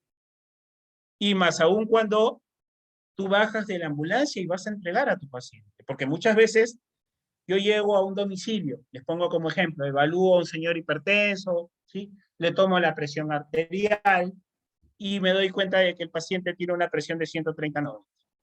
O de repente de 160/100, ¿no? Y cuando llega al hospital le digo, ¿sabe qué, doctor? Le tomo la presión, está en 160/100. Y viene la colega y le toma la presión y dice, no, doctor, su presión ahorita ya bajó, o debe haber bajado porque está en 110/90. Entonces, ¿qué es lo importante, Gustavo? Controlar la presión arterial, constantemente hacer una reevaluación para tener en claro cuánto ha sido el valor inicial. Entonces, ¿qué podría decir? Doctor, ejemplo, es un paciente varón de 35 años, ¿sí? Con un antecedente de hipertensión, según el señor refiere, toma tal antihipertensivo, le acabo de tomar la presión arterial en casa y encontré una presión de 160/100. Adicional a eso, dice el señor que 10 minutos antes de que yo llegue con la ambulancia, se tomó su medicación. Antes de bajar de la unidad, doctor, acabo de tomarle, su presión está en 120/80. Entonces, es importante ese tipo de información. Ahora, varias cosas con el tema de la hipertensión, ¿no? Es algo común. ¿Quiénes son las personas hipertensas, no? Es cierto que hay factores, los hombres más que las mujeres, las personas obesas más que las delgadas, las personas de raza morena más que las de raza blanca, pero no es un factor determinante, porque probablemente una persona blanca, delgada, joven, podría tener un problema hipertensivo, porque hay que entender que también hay un factor genético. Y entonces, no solamente porque una persona está delgada no puede tener un problema de hipertensión. Se podría decir también, hay teorías que dicen que pasados los 40 años, pero va a depender de cada persona. Ahora, ¿qué es lo importante de este tipo de valores? ¿No? Entender que la presión es una enfermedad que no se cura, pero sí que se maneja, ¿no? Definitivamente no se cura. Entonces, ¿cómo yo debo direccionar el manejo hacia un paciente hipertenso? ¿Cómo lo tengo que manejar? ¿Sí? Lo que tengo que hacer inicialmente, y ahí entra mucho el trabajo de enfermería, porque recuerden, el enfermero hace una valoración, mas no puede prescribir. Entonces, inicialmente, ¿qué es lo que debería hacer? ¿No? Hacer un control de la presión arterial durante 15 días del paciente, en la mañana y por las tardes, y asimismo anotar lo más importante o lo más relevante que ha sucedido durante esos días. ¿Cómo qué? Como por ejemplo el hábito alimenticio del paciente, eso es uno, ¿no? Como que de repente algunas circunstancias personales, ¿sí? De repente por ahí te puede contar de que tuvo algún problema a nivel laboral, ¿no? Y entonces eso el paciente lo registra. Luego hacemos una evaluación de esos 15 días y podríamos preguntarle al paciente, ¿qué pasó el lunes, no? Y él te empieza a contar y te empieza a decir, normalmente el día lunes yo acostumbro a comer menestra, ¿sí? Pero es que ese día, por ejemplo, comí chancho, ¿no? Que no es usual en su hábito alimenticio. Y obviamente con eso te das cuenta que el problema o el foco del paciente viene por un tema de alimento. La pregunta es, ¿necesita el paciente tomar un antihipertensivo? No, probablemente solo necesita, ¿no?, mejorar o tener una dieta. Otro ejemplo, de repente él te dice, no, el día miércoles tuve una discusión en el trabajo con mi jefe y obviamente después de eso la presión aumenta. Entonces, el señor está teniendo algún tipo de situaciones que le generan estrés y eso provoca que haya un aumento de presión. Y eso va a ser una data muy importante para que el médico evalúe y pueda determinar, en este caso, cuál es el tratamiento más asertivo para el paciente.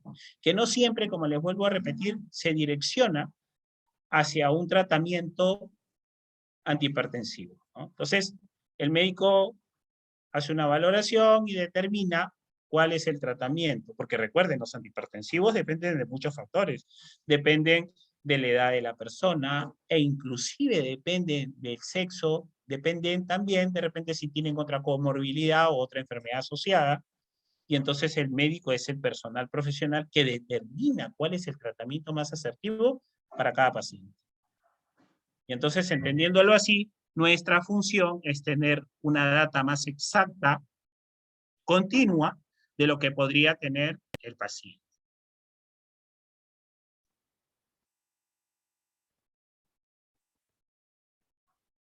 Ya hemos visto que es hipertensión, el incremento de la presión arterial mayor a 130/90, eso es un parámetro, vamos a decirlo así, teórico, pero que finalmente lo que nos interesa tener en cuenta es cuánto es la presión arterial basal de cada persona. Es muy importante, ¿no? Porque hay personas que manejan valores de 110/90, hay personas que tienen valores de 100/70. Entonces, si yo tengo esa información, voy a poder obtener, ¿no? O poderme darme cuenta si es que el paciente está cursando un problema de hipertensión, ¿no? En algún momento, ojalá con los años, el Perú tenga un criterio de tener una data en general. Entonces, ¿qué quiere decir eso? Que cualquier persona que tenga un sistema de salud distinta, ya sea de salud, ya sea particular, tranquilamente pueda cualquier profesional de salud obtener esta data en un sistema, solamente ingresando su DNI y así poder saber si es que el paciente ha tenido patologías anteriores, si el paciente toma algún tipo de medicación, si ha tenido operaciones posteriores y otras cosas que son importantes. En el caso de la hipotensión disminuida con una presión arterial menor a 80/50 de hecho, les decía desde el principio que es mucho más difícil manejar la hipotensión que la hipertensión. ¿Cómo podría yo manejar a un paciente hipotenso? ¿No? Desde ya la base es que el paciente va a estar frío, pálido, sudoroso, ¿no? Se empieza a complicar, va a haber una isquemia y tendría yo que conseguir una vía periférica. Hacia eso se apunta, porque todo el mundo dice en el prehospitalario, canalizas tu vía. La pregunta ¿es fácil conseguir un acceso venoso a un paciente con hipotensión? Totalmente difícil. Totalmente difícil. Entonces, tenemos que entrenarnos para que cuando eso suceda yo pueda conseguir un acceso. Les cuento que inclusive hoy en día en el manejo de una convulsión, de una crisis convulsiva, en otros países como Alemania se les entrena de tal forma que el paciente en un estatus convulsivo tendría que colocar una vía periférica. Tendría que conseguir un acceso endovenoso en plena convulsión. Y entonces, partiendo desde ahí, podría hasta cierto punto administrar una solución salina para aumentar su presión. Como yo les dije, ¿qué te dice hoy en día que uno tiene que tener o pasar o administrar bolos de 250 y esperar unos minutos para poder o tener que valorar de nuevo la presión y ver si está siendo efectivo o no? Toda esta información, recuerden que en el traslado se le va a tener que dar al médico que recepciona al paciente, ¿no? Entonces, yo podría decir, doctor, es un paciente varón de 40 años que lo encontré inconsciente, ¿sí? O podría decir que estaba desorientado a la valoración o a la toma del control de funciones vitales en cuanto a la presión arterial. Se puede encontrar con una presión de 80/50, se canaliza o se consigue un acceso periférico y se administra cloruro de sodio al 0,9% a chorro, ¿no? Y esperamos unos minutos, volvimos a tomarle y el paciente ahorita se encuentra con una presión de 100/60, entonces ya está más estable, ¿no? La pregunta es, ¿qué podría yo o qué procedimiento podría realizar si en este caso el paciente tiene una presión o una hipotensión y no consigue un acceso venoso en un paciente crítico, ¿no? Ya ha empezado a entrar el criterio del intraóseo, ¿no? Recuerden, ante 3 intentos fallidos de un acceso venoso, lo que sigue o la única vía que va a contrarrestar es la vía intraósea, en general, rápido. Es un dispositivo, ¿no?, que se coloca en el sistema óseo, ¿sí? Y obviamente ingresa hasta la médula. Y finalmente, como todo el mundo pregunta, ¿qué es lo que yo puedo o qué cosa puedo administrar por la vía intraósea? El mismo concepto, tanto de volumen, tanto de dilución o de reconstitución, que una vía endovenosa se puede hacer por una vía intraósea. Eso que quede claro. E inclusive hasta transfundir sangre, ¿no? Entonces, ¿cuánto tiempo podría durar una vía intraósea? Hasta 48 horas, ¿no? Hay teorías que dicen 24, pero igual, teniendo en cuenta que estamos en una zona urbana, probablemente nos demande en el peor de los escenarios trasladar a un paciente 4 a 6 horas, ¿no? Así que es un concepto que va a ir ingresando al Perú de poco a poco y vamos a poder tener no solamente el equipo, sino poder conseguir la acreditación para que sea un procedimiento que se utilice hoy en día en el prehospitalario. ¿Cuáles son los materiales? El estetoscopio, el tensiómetro. Tenemos que tener un lapicero para registrar, la libreta de apuntes, guantes y mascarilla. Es muy importante, hacia la pregunta de su compañera, ¿qué puede pasar si no puedo tomar la presión en miembros superiores? Tendría que tener un equipo, un tensiómetro de una calidad que tenga las especificaciones con un brazalete bastante grande para poder hacer la toma de la presión. Es muy importante que antes y durante cada procedimiento, si el paciente está consciente, hay que explicarle, no asumir que el paciente en algún momento ya está familiarizado con el procedimiento. Muchas veces nosotros como personal de salud llegamos, saludamos y simplemente colocamos el brazalete asumiendo de que el paciente está familiarizado con el procedimiento, ¿no? Ahí vemos a un paciente ya, vamos a decirlo así, tranquilo, que es lo primero que se hace, colocar al paciente sentado o acostado en posición supina. Consideraciones: el brazo del paciente debe estar libre de ropa en una superficie regular a la altura del corazón. En el caso del prehospitalario, hemos llegado hasta la parte de la exposición, ¿no? ¿Qué se tiene que hacer? Cortar la ropa del paciente para poder hacer una toma más exacta del paciente. Me preguntan, ¿qué sucede? Porque por ahí hay gente que dice, no, pero mi polo es delgado, estoy con camisa. Eso podría variar la información de la toma de presión del paciente, ¿no? Entonces,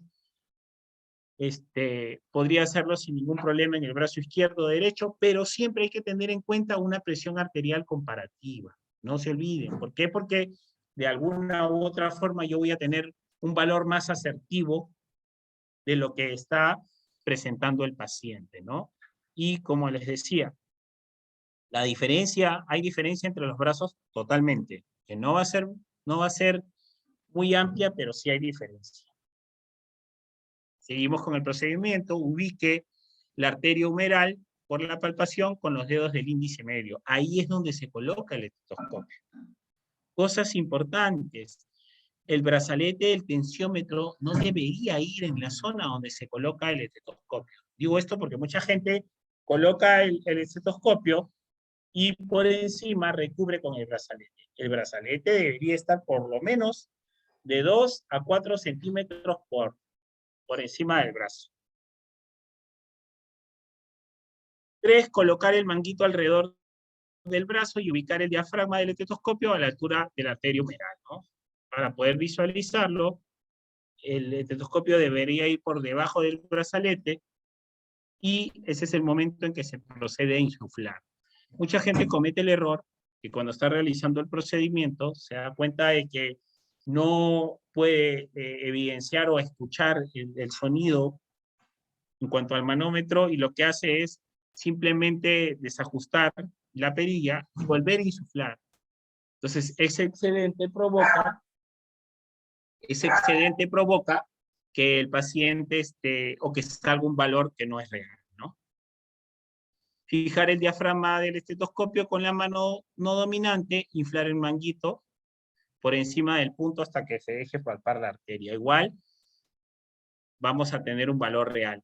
Cosas importantes. Es muy importante aprender a ver el manómetro, porque si en alguna emergencia, ¿no? No tenemos, por algún motivo, el estetoscopio se puede hacer solo con el tensiómetro. Hay que aprender a ubicarse con la técnica y a mirar, en este caso, el manómetro para poder observar el latido, si es que se nos presenta el problema de no tener un estetoscopio para poder valorar. Abres la válvula y vas desinsuflando hasta sentir el latido. Eso en realidad es sencillo, ¿no? El reflejo pupilar es el reflejo que presenta la pupila al ser estimulado por la luz, siendo su respuesta normal a la contracción de la misma. ¿Qué podemos valorar? Podemos valorar la miosis, pupila contraída, la midriasis, pupila dilatada, anisocoria, el diámetro o dilatación desigual entre las dos pupilas. Reflejo pupilar, pupilas dilatadas que no reaccionan ante la luz, puede ser un indicativo de muerte cerebral o lesión cerebral severa. ¿Alguien me hace una pregunta? Un segundo. Sí, denme un segundo, disculpen, parece que el audio está fallando.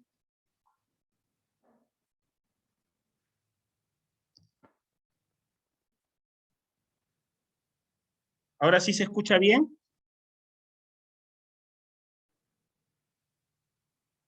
¿Se escucha bien Aponte? Sí, se escucha bien. Ya, continuamos, disculpe. Y en el caso de las pupilas contraídas puede ser un indicativo de intoxicación por drogas y problemas cerebrales severos. ¿Qué es lo importante hoy en día con el tema de la evaluación de las pupilas, que es un error que mucha gente está cometiendo, no solamente en el prehospitalario, sino también en el intrahospitalario? Es de que piensan que el celular es un objeto de evaluación, ¿no? Para empezar, varias cosas, ¿no? Creo que sabemos que el celular es un medio de comunicación, ¿no? Que lo llevamos cuando comemos, cuando hacemos X cosas, ¿no? Entonces, desde ya va a ser un medio de contaminación. Segundo, que la luz que se refleja con un celular es como incandescente, ¿no? No te direcciona como en este caso cuando uno lo realiza con una linterna. Entonces hay que acostumbrarnos que existen dispositivos de evaluación directos, que en este caso son linternas que direccionan para que tú puedas evidenciar, en este caso, las pupilas. Nos estamos acostumbrando, como yo les decía, a hacer una evaluación con dispositivos que realmente no nos representan una ayuda y no nos van a dar un dato exacto. Entonces hay que tenerlo en cuenta porque estamos cometiendo ese error y no nos damos cuenta que finalmente no obtenemos un valor real y a su vez terminamos contaminando al paciente. Vamos con el tema de la saturación y la oxigenación. Es la medida de la cantidad de oxígeno disponible en la sangre, por arriba del 95%. Varias cosas importantes, ¿no? Como siempre les digo, es muy importante entender que un buen equipo te va hasta cierto punto dar una información más asertiva, ¿no? Hay muchos tabúes o muchas preguntas que uno tiene en cuanto al uso de estos equipos, ¿no? Se dice de que si una persona está con esmalte, ¿sí? Finalmente el valor que te está dando no es el real. Chicos, eso es totalmente falso, ¿sí? Lo que podría pasar con una persona con las uñas pintadas cuando uno valora la saturación, ¿sí? Es que no te dé el valor, que no lo reconozca el equipo y que por ende no lo sense, ¿no? Entonces, si no lo sense y no lo reconoce, sí tendrías que despintar las uñas en el caso de la emergencia para poder colocárselo al paciente, partiendo desde ahí. Entonces, que quede claro que si una persona está con las uñas pintadas, no va a variar el valor ni siquiera de la frecuencia cardíaca ni de la saturación, partiendo desde ahí. Otra de las cosas importantes es que nos acostumbramos a que debería de ser en el índice, sí es cierto, porque hay una pulsación muy buena y que lo reconoce, pero que podría ser en cualquier dedo, inclusive en el pie. Ahora, mucha gente, ¿sí? Mucha gente piensa de que si es que no lo encuentro en las manos, lo puedo colocar en el lóbulo de la oreja. Estos equipos no están hechos para el lóbulo de la oreja, partiendo desde ahí, ¿no? Estos equipos están hechos para zonas distales como los dedos, ¿no? Entonces, a menos que una persona tenga un lóbulo de la oreja demasiado prominente y se pueda colocar. Pero si desde ya ustedes no encuentran un valor, estamos en el dedo, menos lo van a ubicar en la oreja. Entonces, hay que tener en cuenta eso porque mucha gente dice, no, colócaselo en la oreja y eso es totalmente falso. No vas a ayudar a poder controlarlo. Ahora, recuerden, siempre los valores deberían estar por encima de 94 o 95%. Digo esto porque con el contexto COVID hay muchas cosas que han cambiado. ¿Qué termina sucediendo? De que en algunos de los casos, una persona te dice que está con 92, con 93 de saturación, y te dice, no, pero yo estoy tranquilo, no hay ningún problema. Entonces, no, hay un deterioro. Recuerden que la saturación podría pasar por lo menos unos 7 o 8 minutos para que empiece a descender. Y entonces, en cuanto a la capnografía, que les decía en un principio, te da un valor real en los primeros 30 segundos. Entonces hay que tenerlo en claro porque hoy en día en la emergencia la saturación no te va a dar un valor, vamos a decirlo así, real en una emergencia. El paciente se podría estar descompensando y podrían pasar todos los minutos que refiero. Ahora, volvemos a lo mismo. Si es que tiene una saturación de 92, 93, así el paciente te diga que se encuentra tranquilo, hay un desorden. Ahora, otro de los problemas es que ni bien nosotros tengamos un valor y empecemos a evaluar al paciente y nos damos cuenta de que de repente tiene una saturación de 89, ¿sí? De 87 y nos asustamos, hay que reubicar el equipo, hay que esperar que el equipo sense completamente unos minutos para poder tener un valor normal porque a veces nos asustamos, ¿no? Les cuento. Normalmente los equipos de procedencia china te dan el valor directo. El valor de la saturación te lo dan directo. Sin embargo, los equipos o los pulsoxímetros como por ejemplo de marca Riester, los Spencer, es un ejemplo, este tipo de equipos, tiene un valor progresivo. Quiere decir de que empieza en aumento, ¿no? Y esto va de acuerdo a la onda que tiene por debajo. Entonces empieza desde 85, 86, 87 y te permite entender que está evaluando al paciente hasta llegar y estabilizarse, obviamente, en el valor que está valorando con cada paciente. Entonces hay que saber entender que estos equipos sí te dan un valor más asertivo.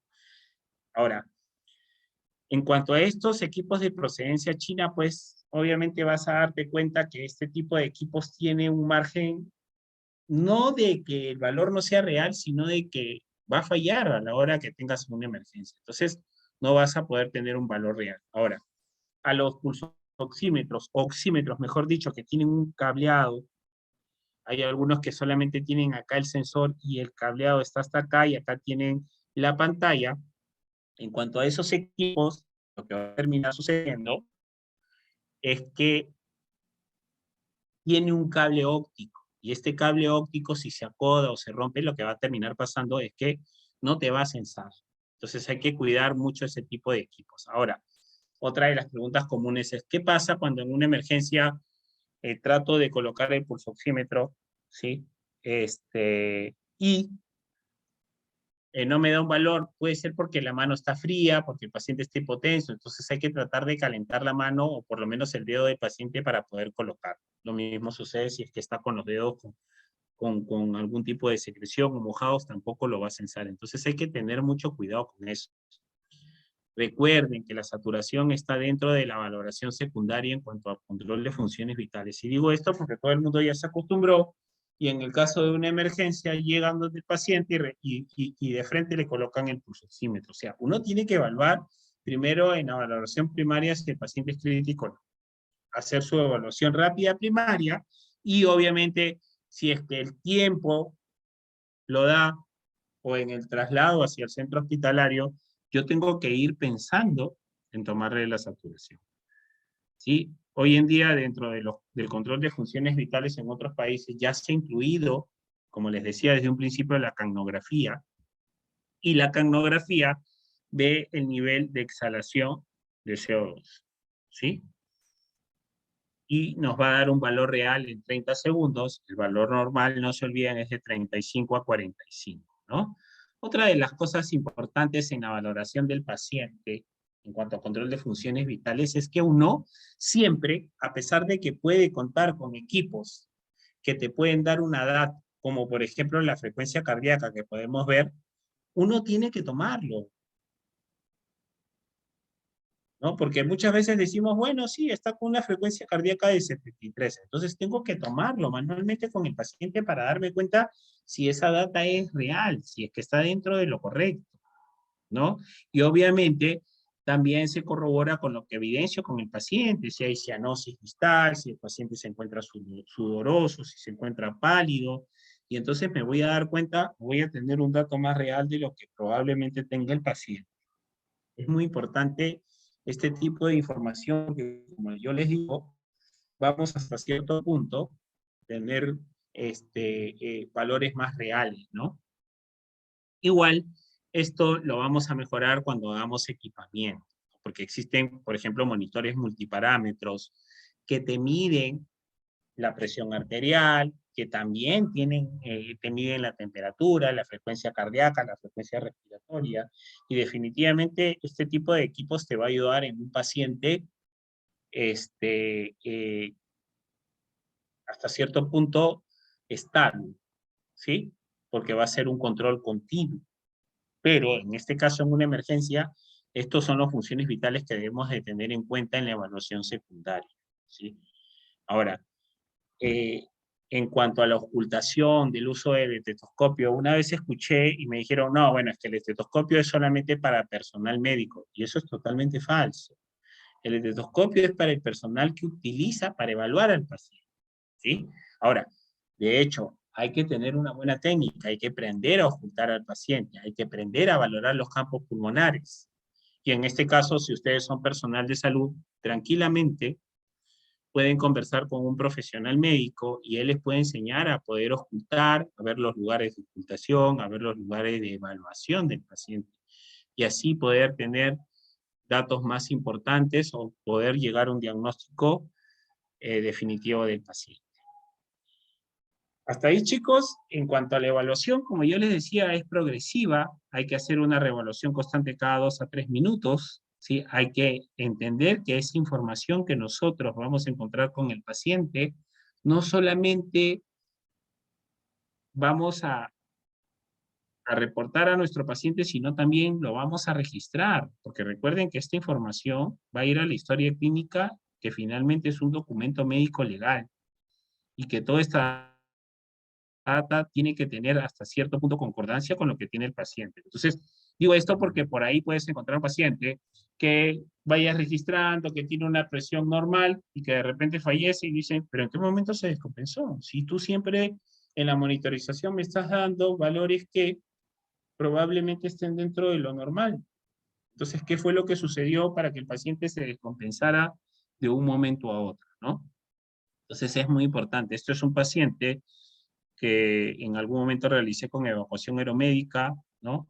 Que está con ventilación mecánica, que adicional a que está con ventilación mecánica, el paciente tiene un sensor que está en el otro brazo que también monitoriza la saturación, pero yo tengo otro equipo adicional acá porque tengo que corroborar.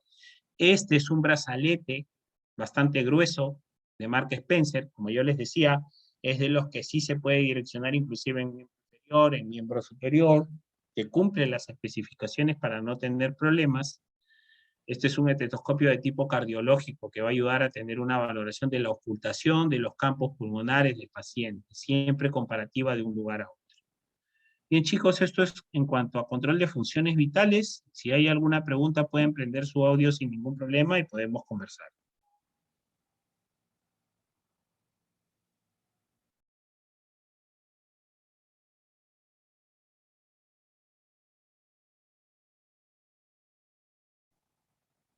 Si alguien tiene alguna pregunta, puede prender su audio sin problemas.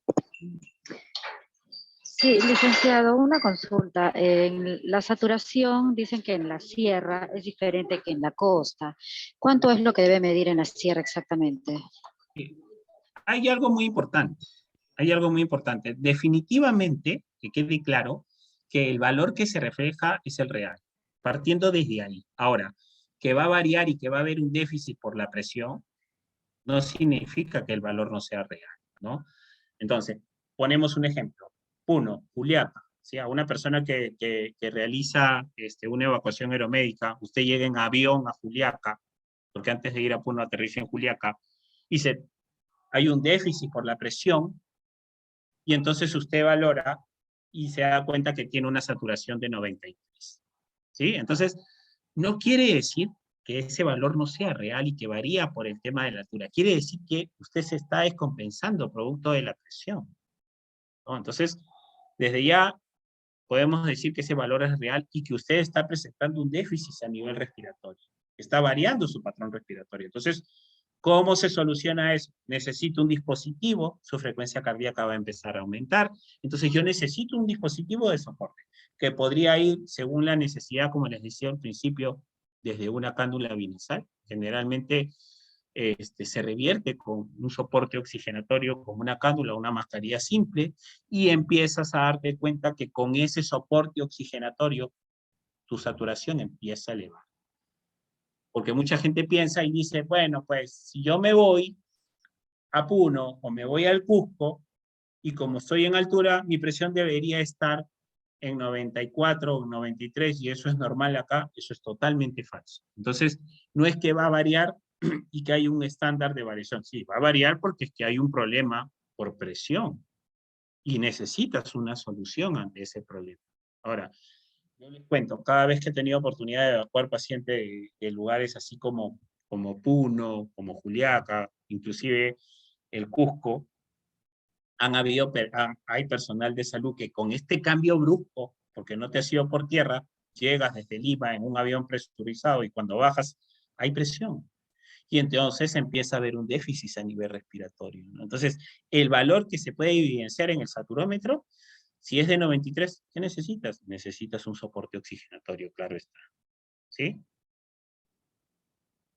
Sí, ok, licenciado, pero si es que una persona vive en la sierra, no dicen de que la saturación, porque yo he visto de que sí se baja. O sea, cuando una persona está en la sierra no es como si estuviera en la costa, Claro, la pero saturación.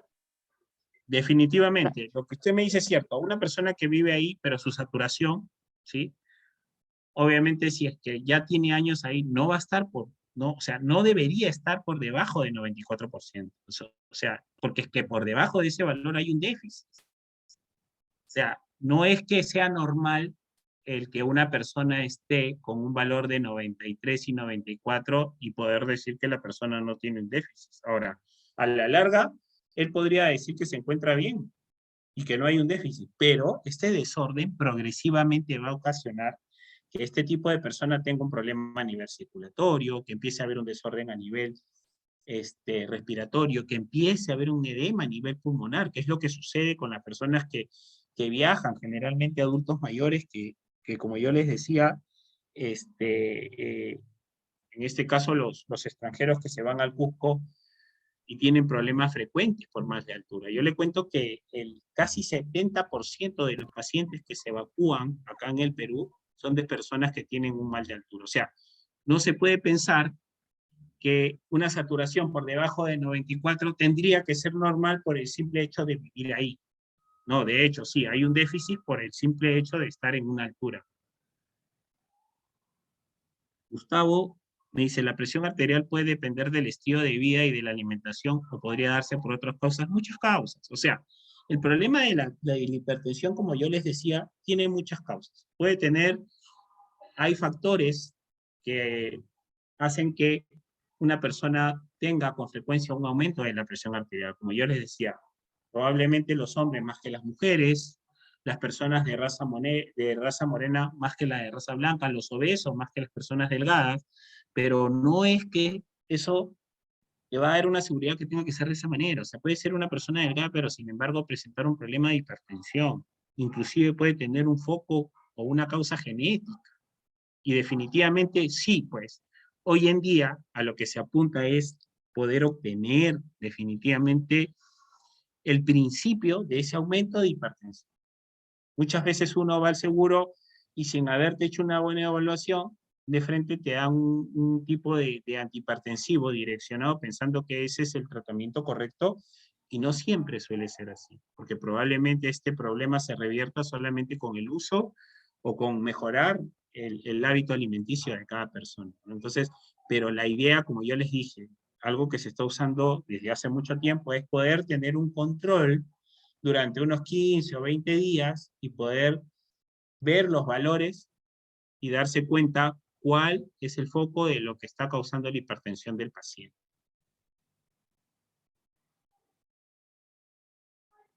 ¿Sí, Gustavo?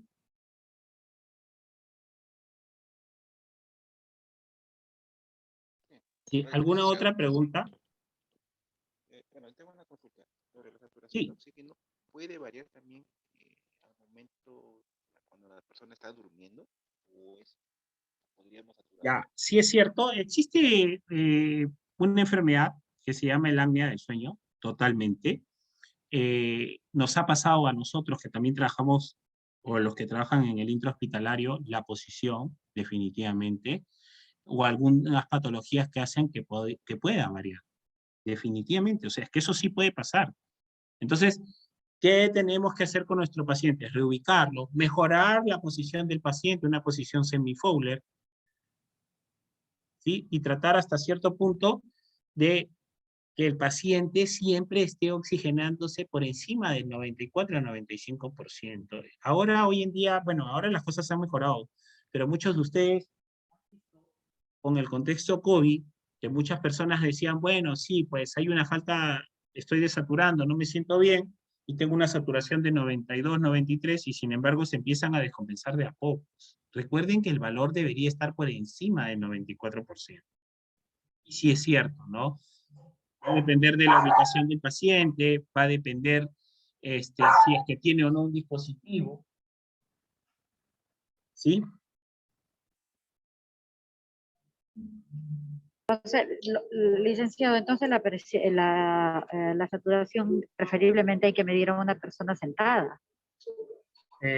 Sí, mire, eso es importante porque como yo le decía, partiendo desde ahí, si es un paciente crítico, obviamente no lo vas a sentar, porque si es un paciente que lo tienes de trauma en una camilla, no lo vas a reubicar.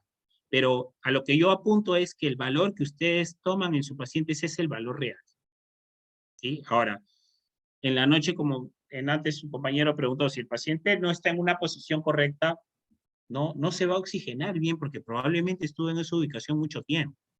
Entonces, si es que permite, según el estado del paciente, poderlo sentar, sería lo ideal. Pero finalmente, no es que sentado te va a dar un valor distinto al echado. A eso voy yo. O sea, el valor va a ser el que tú evidencies. Y nosotros apuntamos a mejorar ese valor. O sea, lo más importante no solamente es tomarlo, sino es ver qué está sucediendo, cuál es el problema que está causando una obstrucción del paciente. Por ejemplo, una de las cosas que ayuda mucho en los pacientes con ventilación mecánica, que no son de trauma, miren, que están inducidos al coma, es colocarle un collarín. Muchas veces acá en el Perú no se utiliza, pero en otros países sí.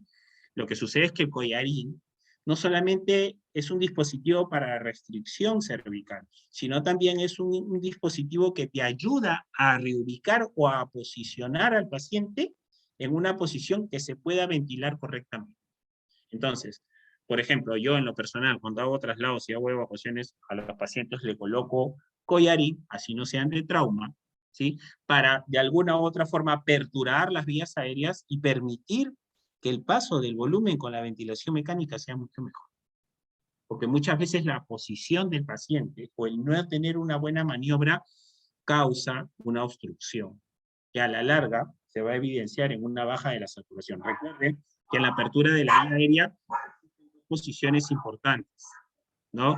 Existen maniobras manuales, como la tracción mandibular o la elevación frente mentón.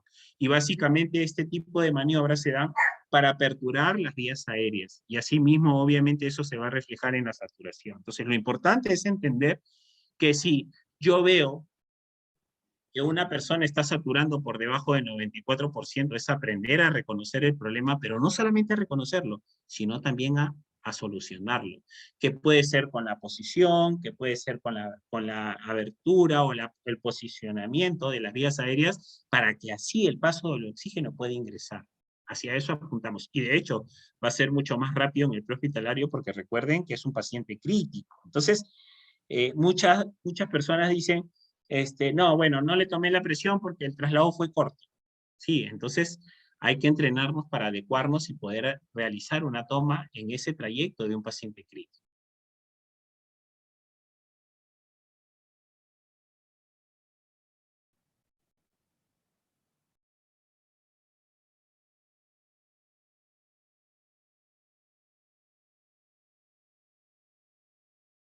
Y chicos, ¿alguna otra pregunta?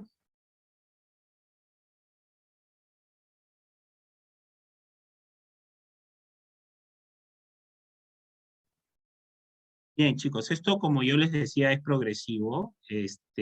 Finalmente la idea es adecuarse a tomarlo o hacer la toma de control de funciones vitales en pacientes estables para que cuando un paciente esté crítico, sea mucho más fácil, ¿sí? Sí, Guillermina, has alzado la mano, dime.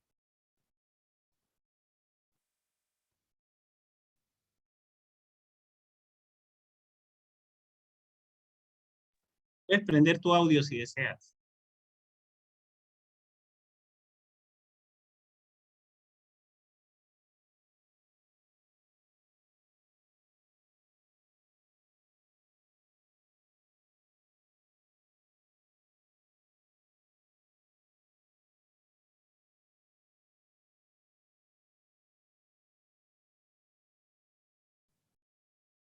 Bien, chicos, creo que ya no hay preguntas. Es importante entender que esto es progresivo. Hay un capítulo que es monitorización y equipamiento, y ahí sí ya vamos a empezar a compararlo, ¿no? Con equipos como la ventilación mecánica, como las bombas infusoras, los monitores multiparámetros o los monitores desfibriladores, ¿sí? Si ya no hay más preguntas, agradecerles por su tiempo y, bueno, esperar para la próxima capacitación.